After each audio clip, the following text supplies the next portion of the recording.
Armenia ने India से help मांगी है और कहा है कि हमें वेपन्स प्रोवाइड करें और इंडिया की जानिब से 2000 करोड़ वेपन्स एक्सपोर्ट किए गए हैं आर्मीनिया को। मतलब एक बहुत बड़ी अमाउंट है, एक 2000 करोड़। हमने हमेशा उसके आगे भिखारियों की तरह हाथ फैलाया, अपनी ज़रूरतों के लिए उसके आगे झुके हैं। पिनाका एक मल्टी बैरल रॉकेट है, मेड इन इंडिया का बना हुआ ये रॉकेट है। ये हम एक्सपोर्ट कर रहे हैं आर्मीनिया को। लास्ट वॉर हुई थी आर्मीनिया और अजरबैजान की, तो उसके दरमियान पाकिस्तान और टर्की ने अजरबैजान को सपोर्ट किया था, जिसकी वजह से आर्मीनिया जो है अब क्यों ना कि वो एंटी पाकिस्तान जो कंट्रीज़ हैं वो उनकी तरफ उसने अपना रुख किया है, और जिसकी वजह से वो जो है इंडिया क्यों ना कि उनको सूट करता है। Armenia has a special stand. अगर ज़रूरत पड़ेगी Russia has to directly send its troops to help Armenia। Shahbaz Sharif, Imran Khan ने उनकी लीडरशिप के भी एग्जाम्पल्स हमारे सामने रखी है, उन्हें मतलब तारीफ की है उन लोगों की।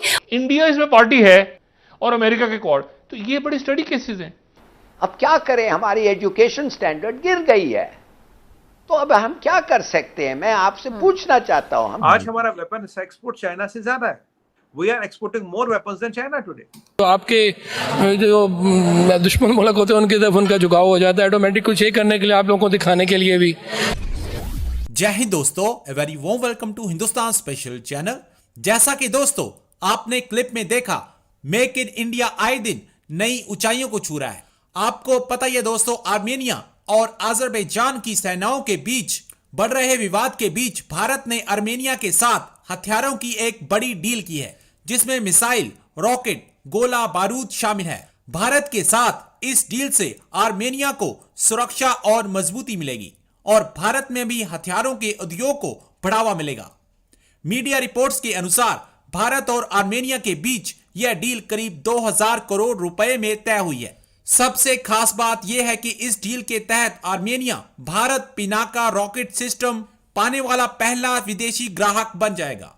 आर्मेनिया को सबसे पहले भारत स्वदेशी Pinaka multi barrel rocket launcher की सप्लाई करेगा। पिनाका को भारतीय defence research and development organisation DRDO ने डेवलप किया है। तो इस टाइम दुनिया में सबसे ज़्यादा अमेरिका वेपन्स के लिए जाना चाहता है, रशिया जाना चाहता है, चाइना जाना चाहता है, उसके बाद इंडिया भी आप पीछे नहीं है। पाकिस्तान की बात करें, पाकिस्तान के पास भी वो वेपन्स हैं with the help of China भी, और ख़ुद की मैन्युफैक्चरिंग भी कुछ हद तक है। लेकिन एक्सपोर्ट की अगर हम बात करें तो एक्सपोर्ट में पाकिस्तान को पीछे छोड़ के इंडिया को हमेशा हर चीज़ में प्रेफरेंस दी जाती है। अगर हम बात करें इस टाइम अजरबैजान और आर्मीनिया का, तो इनमें आपस में जंग हो रही है। आर्मीनिया ने इंडिया से हेल्प मांगी है और कहा है कि हमें वेपन्स प्रोवाइड करें और इंडिया की जानिब से 2000 करोड़ वेपन्स एक्सपोर्ट किए गए हैं आर्मीनिया को। मतलब एक बहुत बड़ी अमाउंट है, एक 2000 करोड़।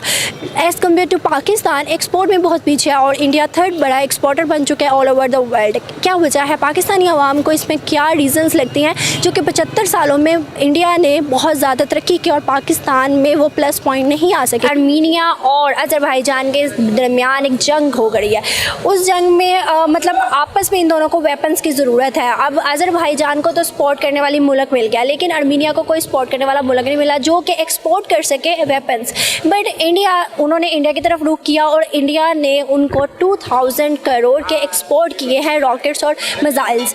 अब आर्मीनिया ने इंडिया की तरफ मुँह किया। आप देखते हैं कि पाकिस्तान के भी मिसाइल्स है, पाकिस्तान की भी मैन्युफैक्चरिंग है और काफ़ी अच्छी और स्ट्रॉन्ग भी है और कुछ हद तक ना भी कह सकते, दोनों तरफ है। लेकिन पाकिस्तान को उन्होंने अप्रोच नहीं किया, इंडिया को क्यों किया? इसलिए एक रीज़न ये कि लास्ट वॉर हुई थी आर्मीनिया और अजरबैजान की, तो उसके दरमियान पाकिस्तान और टर्की ने अजरबैजान को सपोर्ट किया था, जिसकी वजह से आर्मीनिया जो है अब क्यों ना कि वो एंटी पाकिस्तान जो कंट्रीज़ हैं वो उनकी तरफ उसने अपना रुख किया है, और जिसकी वजह से वो जो है इंडिया क्यों ना कि उनको सूट करता है। क्यों ना कि पाकिस्तान ने लास्ट अजरबैजान को सपोर्ट किया था जो लास्ट वॉर हुई थी आफ्टर बिफोर 1-2 ईयर्स बिफोर, तो इस वजह से अब वो उन्होंने इंडिया को सपोर्ट किया था कि इंडिया उनको मिसाइल वगैरह दे रहा है। अगर हम बात करें इस टाइम इंडिया की, तो आपको तो 5th लार्जेस्ट इकोनॉमी बन चुके हैं इंडिया, यूके को बीट करके। अगर हम देखें हर चीज़ में वो अपनी मैन्युफैक्चरिंग कर रहे हैं, लोकल मैन्युफैक्चरिंग कर रहे हैं, जिससे उनकी जो है एक्सपोर्ट भी बढ़ी है और इंपोर्ट कम हो रही है। अगर हम बात करें मुस्लिम कंट्रीज़ की, UAE, टर्की, बांग्लादेश, अफगानिस्तान, इन सब का भी रुझान इंडिया की तरफ है। क्यों? वाई? उसकी रीज़न वही है कि इंडिया, आपने कहा है कि इंडिया एक बड़ी इकॉनमी है, उसकी यानी आप कह लें कि 1.5 बिलियन उसकी पॉपुलेशन है, और जिसकी वजह से कि वहाँ बहुत से लोगों का रुख हो गया है कि बिज़नेस इंडस्ट्री है, जैसे सऊदीया, यूएई, वो ऑयल के चक्करों में इंडिया को सपोर्ट कर रहे हैं कि 1.5 बिलियन पॉपुलेशन के लिए ऑयल चाहिए उनको। तो अब इस मसलन रीज़न ये कि दुनिया जितनी फास्ट हो गई है, हर कंट्री अपना बेनिफिट सोच रहा है कि हमारा बेनिफिट कहाँ पे। अब ये कोई भी नहीं देख रहा कि पहले आप 20 ईयर्स बिफोर चले जाएं तो इंडिया को यूएई और जो है सऊदीया वो लिफ्ट नहीं कराते थे, वो लोग पाकिस्तान को फेवर देते थे, लेकिन अब नहीं, अब चीज़ें चेंज हो गई हैं और हर बंदा जो है अपनी इकॉनमी को और अपनी बेसिकली क्या कहते हैं कि इकॉनमी की वॉर स्टार्ट हो गई है। अभी हम कहते हैं कि चाइना जो है हमारा दोस्त है और काफ़ी सालों से हमारे बीच रिलेशनशिप बहुत ज़्यादा अच्छा बिल्ड हुआ है, लेकिन अगर हम बात करें काफ़ी पॉइंट्स देखें, काफ़ी इवेंट्स देखें, तो चाइना ने इंडिया को प्रेफर किया एज़ कम्पेयर टू पाकिस्तान। एक ब्रिक्स का इवेंट हुआ जिसमें चाइना ने पाकिस्तान का नाम निकलवाया, इंडिया का आ गया। अगर हम देखें तो चाइना ने एक ऐसी अपनी क्रिकेट टीम बिल्ड की है, बनाई है, और ये कहा है इंडिया से आप इसे गाइडलाइन दें, आप इसे ट्रेन करें। मतलब कह पाकिस्तान को भी सकते थे या किसी और मुल्क को भी, बट वो इंडिया को प्रेफरेंस दे रहे हैं। यहाँ तक चाइना ने कहा है कि इंडिया आप ईरान और अमेरिका के एक्सपोर्ट को कम करें, हमारे साथ एक्सपोर्ट ज़्यादा करें। क्यों सर, चाइना हमारे साथ ज़्यादा है, फिर इंडिया क्यों? उसकी वजह यह है कि चाइना ने आपसे कोई 5-7 साल 8 ईयर्स बिफोर उसने CPEC आपके साथ साइन किया था। असल में हमारे साथ प्रॉब्लम ये हुई है कि जो लास्ट गवर्नमेंट गई है उसने CPEC पे उस तरह काम नहीं किया जिन लोगों ने CPEC साइन किया था चाइना के साथ। अपनी चीजें बनाना मेरे ख्याल में वो बेस्ट चीज है। जो भी कंट्री बनाता है, अमेरिका बनाता है, कभी उनकी इकोनॉमी जो है उसको कुछ नहीं होता। लाजमी सी बात है, वो दुनिया को भी देता है और अपने पास भी रखता है, हालांकि इतनी जंगें लड़ता है फिर भी स्टेबल है।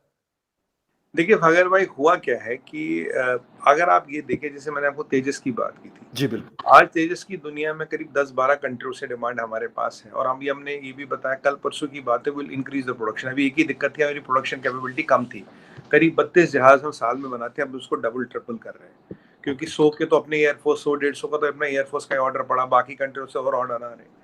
अब यहाँ देखिए, समझने की बात यह है कि जब हम ये चीजें करते हैं तो अब इसमें है कि इनिशिएटिव है, आपका फोकस है, नहीं है। जब पहले इनिशिएटिव ही नहीं था, फोकस ही नहीं था, जब सारा माल इंपोर्ट ही करना था, आप जानते हैं कमीशन वमीशन सब चीजें चलती थी।